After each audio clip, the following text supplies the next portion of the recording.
Hi. ഇന്ന് 9th standard maths unit 1 സമവാക്യ ജോഡികൾ പാർട്ട് 4 പേജ് നമ്പർ 10 ചില കണക്കുകൾ. രണ്ട് സംഖ്യകളുടെ തുക 26 വ്യത്യാസം 4 ആണ്. സംഖ്യകൾ ഏതൊക്കെയാണ്? ഇതാണ് ചോദ്യം. രണ്ട് സംഖ്യകളുടെ തുക 26 എന്ന് കൊടുത്തിട്ടുണ്ട്. അത് തമ്മിൽ കുറച്ചാൽ, രണ്ട് സംഖ്യകൾ കുറച്ചാൽ 4 ആണ് എന്ന് കൊടുത്തിട്ടുണ്ട്. എങ്കിൽ സംഖ്യകൾ ഏതൊക്കെ എന്നതാണ് ചോദ്യം. അപ്പോൾ നമുക്ക് സംഖ്യകൾ എക്സും വൈയും ആയി പരിഗണിക്കാം. സംഖ്യകൾ സമം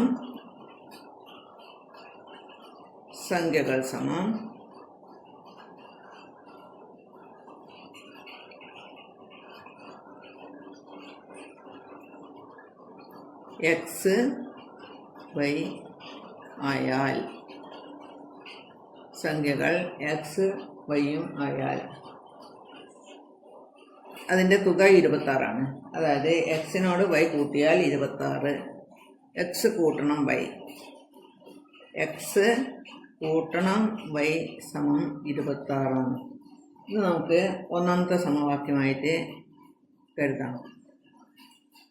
പിന്നെ അവ തമ്മിൽ കുറച്ചാൽ വ്യത്യാസം 4 ആണ് എന്ന് കൊടുത്തിട്ടുണ്ട്. അതുകൊണ്ട് എക്സ് മൈനസ് വൈ സമം 4 എന്നെഴുതാം. എക്സ്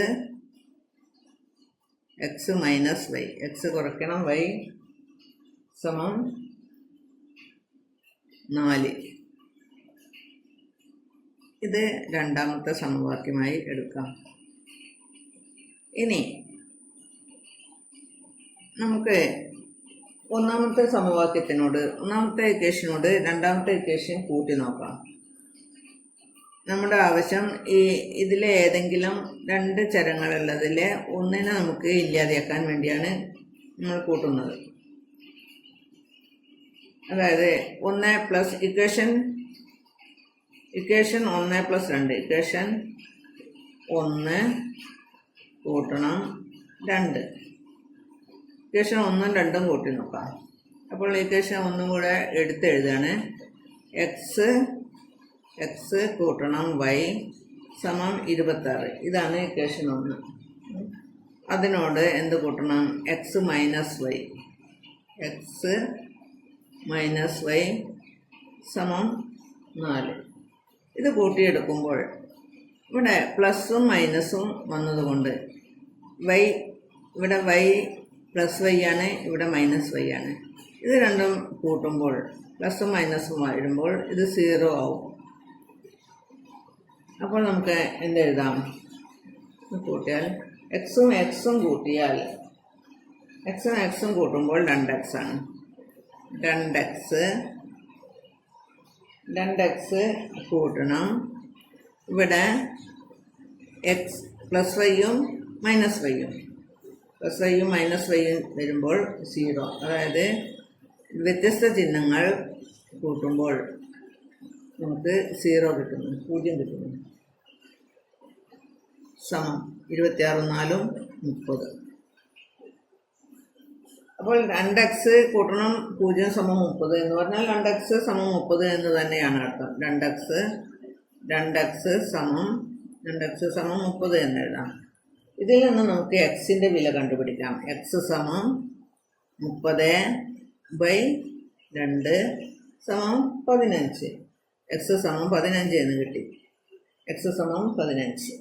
ഇതിൽ നിന്ന് സമം 15. ഇനി നമുക്ക് വൈയുടെ വില കണ്ടുപിടിക്കാം. എക്സ് കൂട്ടണം വൈ സമം 26 എന്ന് നമ്മൾ എഴുതി വെച്ചിട്ടുണ്ട് ഒന്നാമത്തെ സമവാക്യത്തിൽ. അതിൽ ആരോപിച്ച് ചെയ്യാം. എക്സിൻ്റെ വില ഈ ഒന്നാമത്തെ സമവാക്യത്തിൽ ആരോപിക്കാം. എക്സ് കൂട്ടണം വൈ സമം 26 എന്ന് കൊടുത്തിട്ടുണ്ട്. അപ്പോൾ എക്സിൻ്റെ വില 15. 15 കൂട്ടണം വൈ സമം 26 എന്ന് എഴുതാം. ഇതിൽ നിന്ന് വൈയുടെ വില നമുക്ക് കണ്ടുപിടിക്കാം. വൈ സമം 26ൽ നിന്ന് 15 കുറച്ചാൽ മതി. വൈ സമം 26 കുറയ്ക്കണം 15. 26-ൽ നിന്ന് 15 കുറച്ചാൽ 11 എന്ന് കിട്ടും. അപ്പോൾ y സമം 11, y സമം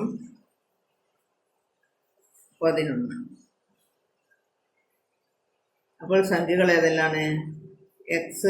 എക്സും വൈ ആണ് സംഖ്യകൾ. എക്സ് സമം 15 എന്ന് കിട്ടിയിട്ടുണ്ട്, വൈ സമം 11 എന്ന് കിട്ടിയിട്ടുണ്ട്. അപ്പോൾ നമുക്ക് എന്തെഴുതാം? സംഖ്യകൾ സമം 15,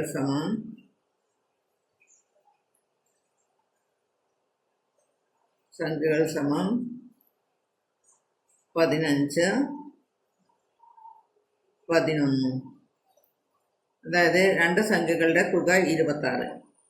ഇത് കൂട്ടിയാൽ 26 കിട്ടും. ഇവിടെ 10, 10, 20, 25, 25, 25, 1, 26. രണ്ട് സംഖ്യകളുടെ വ്യത്യാസം 4 എന്ന് പറഞ്ഞിട്ടുണ്ട്. 15-ൽ നിന്ന് 11 കുറച്ചാൽ 4 ഉത്തരം കിട്ടുക. അടുത്തത് മറ്റൊരു കണക്ക് നോക്കാം.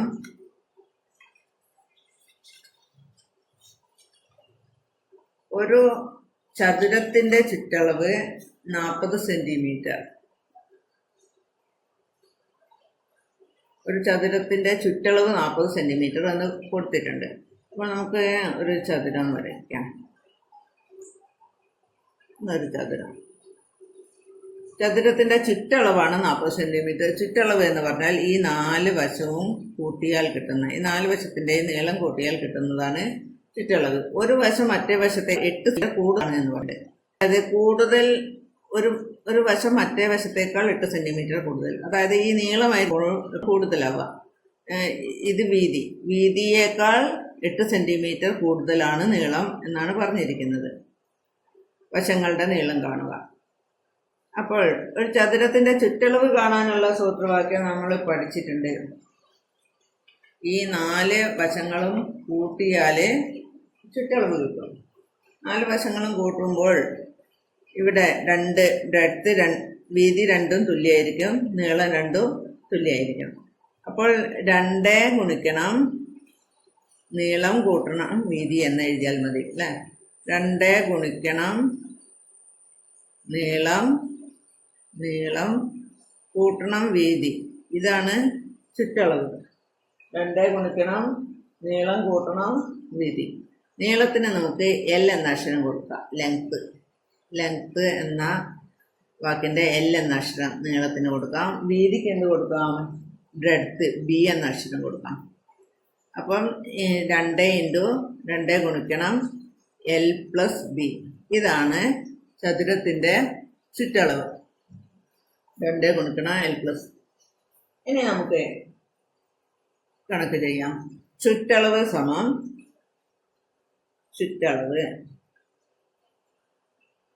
ചുറ്റളവ് സമം എന്തെഴുതാം? 2 ഗുണിക്കണം എൽ പ്ലസ് ബി എന്നെഴുതാം. എൽ എന്ന് പറഞ്ഞാൽ ലെങ്ത് നീളം, ബി എന്ന് പറഞ്ഞാൽ ബ്രെഡ്ത്ത് വീതി.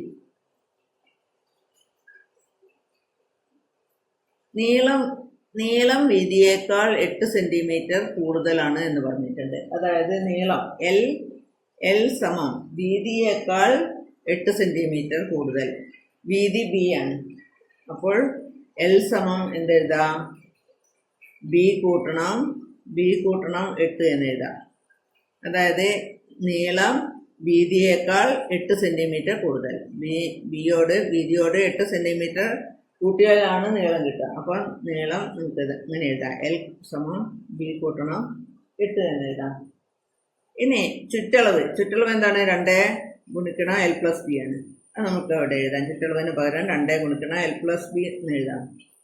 2 ഗുണിക്കണം എൽ പ്ലസ് ബി, 2 ഗുണിക്കണം എൽ പ്ലസ് ബി, ഇതാണ് എൻ്റെ ചുറ്റളവ്. 2 ഗുണിക്കണം എൽ പ്ലസ് ബി. അതിന് ഈ എല്ലിന്റെ സ്ഥാനത്ത് നമുക്ക് ഇതാണ് ചുറ്റളവ്. ഈ ചുറ്റളവിൽ എല്ലിന്റെ സ്ഥാനത്ത് നമുക്ക് ബി പ്ലസ് 8 എന്ന് എഴുതാലോ.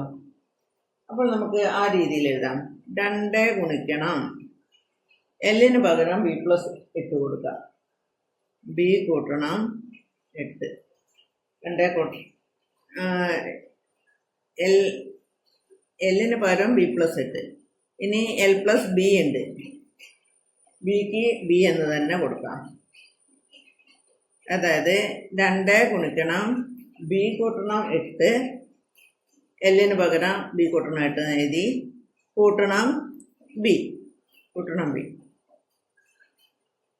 അതാണ് എന്ത് ചുറ്റളവ് ആകെ എത്രയാണ്? 40 സെൻറ്റിമീറ്റർ എന്ന് കൊടുത്തിട്ടുണ്ട്. ചുറ്റളവ് സമം 40 സെൻറ്റിമീറ്റർ ആണ്. അപ്പോൾ നമുക്ക് സമം 40 എന്ന് എഴുതാം. ഇനി ഇത് ക്രിയ ചെയ്ത് നോക്കാം. 2 കൊണ്ട് ഇതിനെ 3നെയും ഗുണിക്കണം എന്നാണ് ഈ ബ്രാക്കറ്റ് ഇട്ടതിൻ്റെ അർത്ഥം.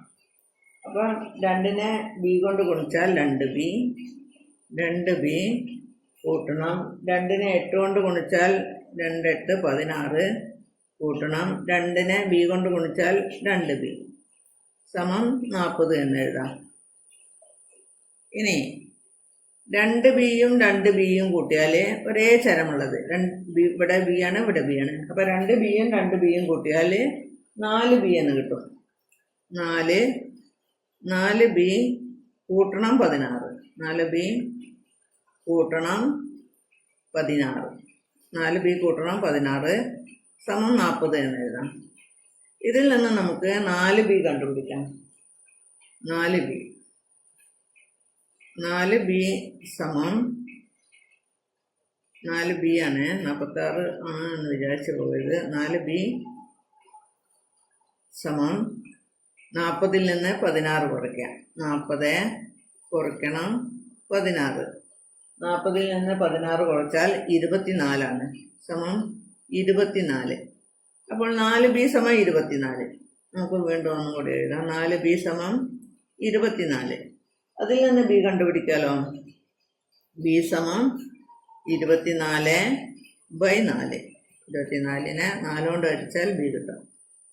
24നെ 4 കൊണ്ട് ഹരിക്കുമ്പോൾ 6 4 24. അപ്പോൾ ബി സമം 24 എന്ന് കിട്ടി. അതായത് വീതി 24 വീതിയേക്കാൾ 8 സെൻറ്റിമീറ്റർ കൂടുതലാണ് നീളം എന്ന് പറഞ്ഞിട്ടുണ്ട്. അപ്പോൾ ബി സമം 24 ആണെങ്കിൽ എൽ എത്രയാണ്? എൽ സമം ബി സമം 6. ബി സമം 6 ബി സമം 6 ആണെങ്കിൽ എൽ സമം ബിയേക്കാൾ 8 സെൻറ്റിമീറ്റർ കൂടുതൽ. അപ്പോൾ 6 കൂട്ടണം 8 8 14. അപ്പോൾ നമുക്ക് എന്താ എഴുതാം? ലെങ്ത് 14, അതായത് നീളം സമം 14, വീതി സമം 6.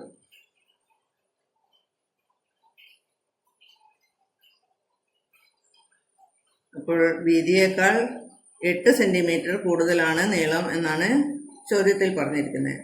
6നോട് 8 കൂട്ടുമ്പോഴാണ് 14. 8 6 14.